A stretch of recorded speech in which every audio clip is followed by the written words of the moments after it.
Hello everyone. Today we will discuss about the text of the poem The Quirl. This is from your book Honeysuckle. This poem is written by Eleanor Farjeon.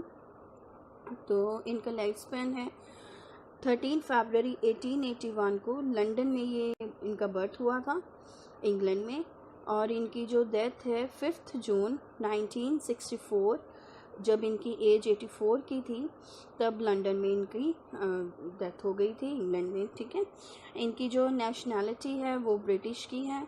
और pen name क्या होते हैं? जो adopted names होते हैं। जैसे इन्होंने अपना ओरिजिनल नाम ना लेके साथ में ये नाम भी लिए हुए थे, टॉमफुल, मैरी एंड्रयू। ठीक है, तो जॉनर क्या है इनके, मतलब इनको किस चीज़ में ज़्यादा इंटरेस्ट, क्या चीज़ें ये ज़्यादा लिखती थी?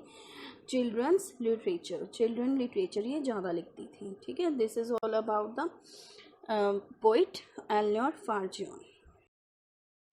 नेक्स्ट है इनका प्रेफिस में इनका भी सारा आ जाएगा कि इन्होंने ये पोइम किसके रिगार्डिंग लिखी है, इनके बारे में सारी आपको नॉलेज मिल जाएगी अभी। Since her childhood Eleanor Farjeon Nell childhood name was known to be a timid child in the family।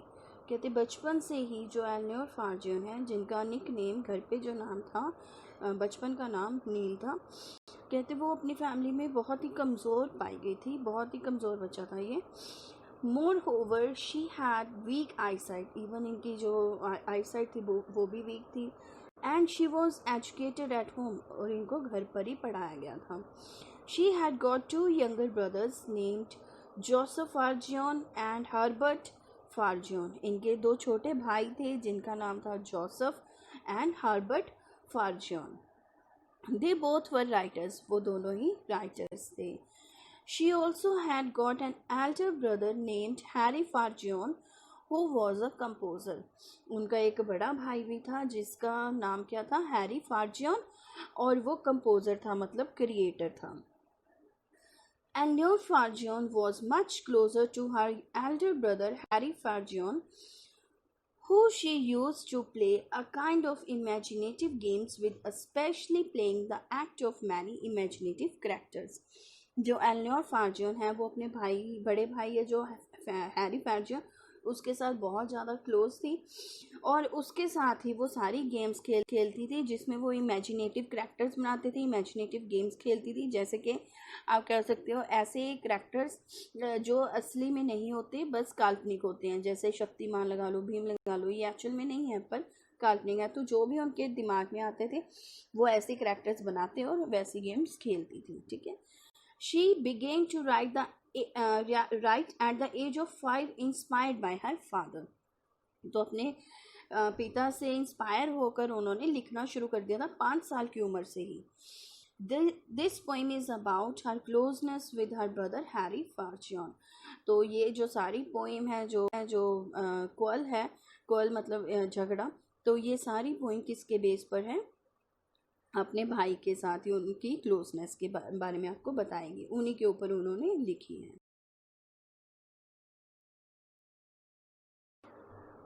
Let's start now.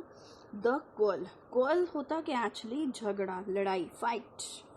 तो ये सारी पोएम में उन्होंने फाइटिंग के बारे में बताया कि कैसे सिबलिंग्स एक दूसरे के साथ फाइट करते हैं और कैसे उनकी एक फाइट हो गई थी अपने ब्रदर के साथ। ठीक है, it is common for brothers and sisters to quarrel, although sometimes they may not even be able to say why they quarrel, but how long do such quarrels last?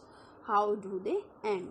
कहते ये बड़ी कॉमन सी बात है कि जो सिबलिंग्स हैं, brother sisters हैं, वो झगड़ते हैं। कहते चाहे उन क्यों लड़ते हैं ये तो वो भी नहीं बता सकते, इसके पीछे का कारण उनको भी नहीं पता कि कैसे उनकी झगड़ा शुरू हुआ। पर ये झगड़ा कितनी देर चलता है और ये ख़त्म कैसे होता है, इसके बारे में इस पोइम में बताया गया है।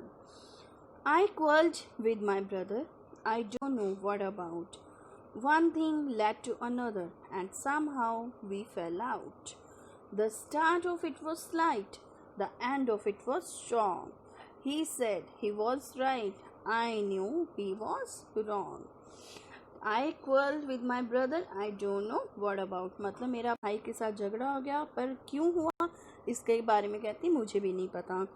One thing led to another, एक बात से दूसरी बात, दूसरी से तीसरी, ऐसे निकल कर आती रही, मतलब हमारा आर्ग्यू चलता रहा।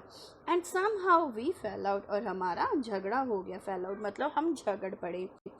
The start of it was slight, जो इसकी स्टार्टिंग थी बहुत ही स्लाइट सी थी, मतलब लाइट सी थी, छोटी सी बात हुई थी। The end of it was strong, पर जो इसका एंड था लड़ाई का वो बहुत ही भयंकर था, बहुत ही ज़्यादा हो गया। He said he was right, उसने कहा कि वो सही है। I knew he was wrong, पर मुझे पता था कि वो गलत है, मतलब हम एक दूसरे से ऐसे कर रहे थे कि वो गलत है या तू गलत है, ऐसे ही हमारा झगड़ा बढ़ता गया। Let's start it's rhyming scheme. तो राइमिंग स्कीम होती क्या पहले तो बच्चों, rhyming scheme means the words which gives you same sound, ठीक है, the words which gives you same sound. तो हर एक लाइन का एंड वाला वर्ड होता है जो हम वो चेक करते हैं, उसको प्रोनाउंस करके देखते हैं, अगर वो नेक्स्ट लाइन का लास्ट वर्ड से हमारी सेम प्रोनाउंसिएशन सेम साउंड देता है तो हम क्या करते हैं, उसको सेम लेटर दे देते हैं, ठीक है। जैसे आपको बताती हूँ, देखो इसका लास्ट वर्ड क्या है, I quarrelled with my brother, brother, pronounce it brother. तो ब्रदर क्योंकि ये स्टार्टिंग है तो इसको हम बिल्कुल सिंपल सा लेटर देंगे, क्या, ए, ठीक है। नेक्स्ट लाइन का है about, is about giving you same sound with brother, about brother no, so give it another letter b, clear. Next check करते हैं, another is giving you same sound with brother, another, तो हमने brother को क्या letter दिया था, ए, तो another को भी क्या देंगे, A. Next fell out, about, check, about out same, ठीक है। Again give it the same letter B. Slight किसी से मैच करता, देखो slight, out, another, about, brother किसी से भी चेक सेम नहीं है, साउंड दे रहा हमें, तो give it another letter C. Strong again different, तो give it letter D. Right slight again giving same sound, so give it same letter C. Wrong strong, give it again D. तो इस stanza की हमारी rhyming scheme क्या बन गई, A B C D, A B C D. Is it clear? Okay. Next stanza is, we hated one another, the afternoon turned black. Then suddenly my brother thumped me on the back and said, oh, come along, we can't go all night. I was in the wrong, so he was in the right. तो poet कहती हमारी जो झगड़ा हो गया तो हम एक दूसरे से पूरी तरह से नफरत करने लगे, हम एक दूसरे से बिल्कुल बात करनी बंद कर दी। द आफ्टरनून टर्न्ड ब्लैक, और जो हमारी दोपहर है सारी ऐसी बीत गई, हम एक दूसरे से बिना बात किए ही सारी दोपहर हमने गुजार दी, ठीक है। तो हमारा मतलब मूड ख़राब था, इसलिए हमारी दोपहर भी ऐसे ही निकल गई। Then suddenly my brother thumped me on the back, फिर मेरा भाई आया, उसने मेरी पीठ पर थपथपाया। थम्प्ड मतलब पैट करना, पैट मतलब थपथपाना, ठीक है, बैक पर आकर पैट किया, थपथपाई। And said, oh come along, we can't go on all night, और कहा कि चल बस कर, अब हम अपनी जो रात है वो ऐसे नहीं बिता सकते। क्यों? क्योंकि उन्होंने दोपहर तो अपनी ऐसे ही बिना बात के बिता दी, ठीक है, कोई भी उन्होंने बातचीत नहीं की, दोपहर के टाइम में एक दूसरे के पास नहीं गए, तो कहते हैं अब नाइट को हम ऐसे नहीं बिता सकते। I was in the wrong, और अपनी गलती मान लेते हैं कि मेरी ही गलती थी, ठीक है। तो पोइट कहती है, so he was in the right, तो अपनी गलती मान ली उसने, तो अब वो बिल्कुल ठीक है कि उसने अपनी गलती मान ली, ठीक है।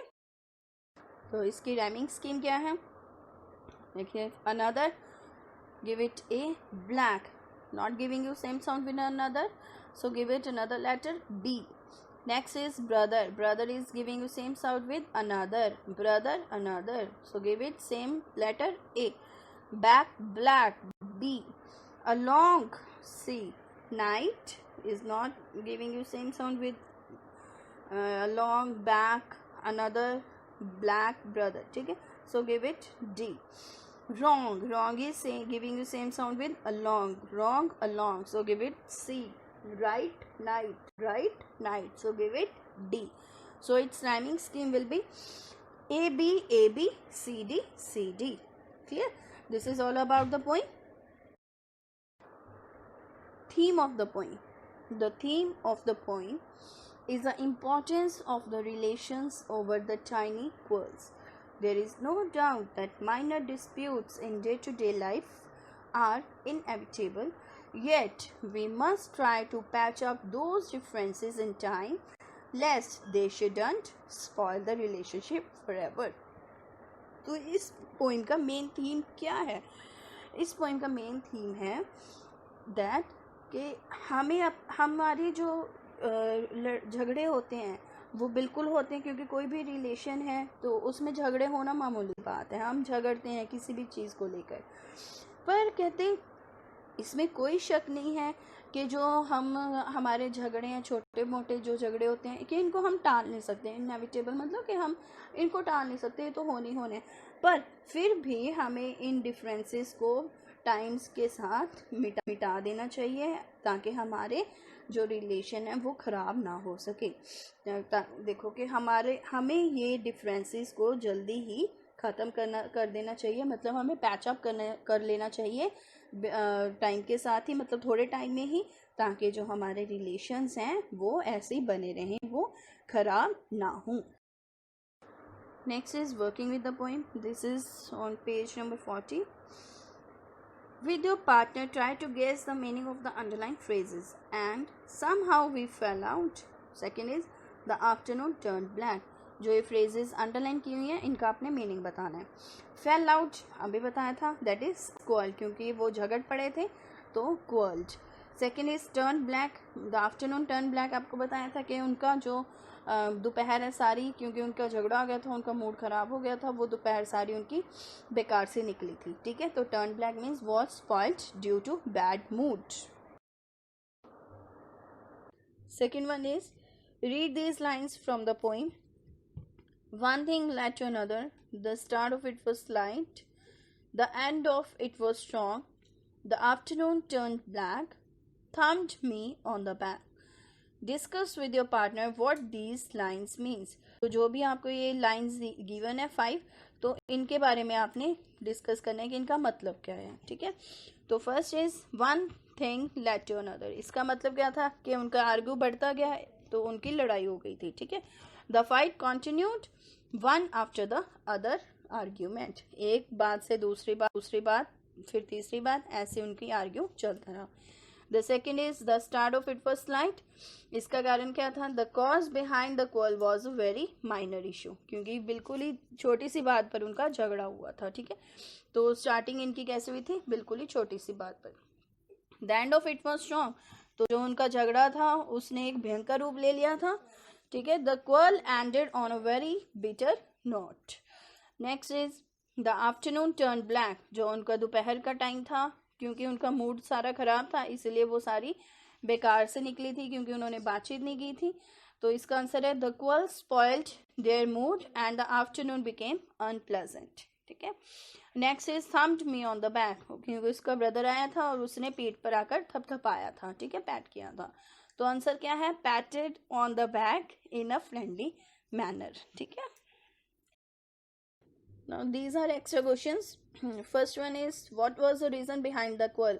उस झगड़े के पीछे कारण क्या था? Answer is they were fighting over a minor issue which the poet couldn't even remember. तो झगड़े के पीछे कारण क्या था? बिल्कुल ही छोटा सा इशू था. ठीक है, जो कि उनको भी याद नहीं था. Second one is who took the initiative to resolve the matter. तो किसने आकर ये मैटर को सुलझाया था? तो answer is the poet's brother took the initiative to resolve the matter. तो किसने आकर सुलझाया था ये इनकी झगड़ा? कौन आया था? उसका brother. The poet's brother took the initiative to resolve the matter. Third one is why did the afternoon turn out to be black. जो आफ्टरनून है वो उनकी ऐसी क्यों निकली थी? The afternoon turned out to be black because the poet and her brother were in a bad mood, क्योंकि वो दोनों लड़े हुए थे, उनका मूड बिल्कुल ही खराब था, इसीलिए उनकी जो आफ्टरनून है वो बिल्कुल बेकार सी निकली थी. Next is why did the quail continue till the afternoon. जो लड़ाई है, झगड़ा है, उनका दोपहर तक क्यों चला.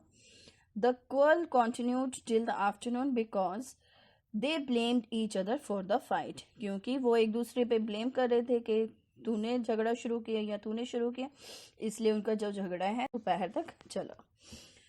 Why one should not continue with the quarrel. तो इसमें कहा गया है कि जो झगड़ा है किस हमें कंटिन्यू क्यों नहीं करना चाहिए. A quarrel should not continue for a long because it is always a harm for a relationship. It may create misunderstandings which may lead to an end of a good relation.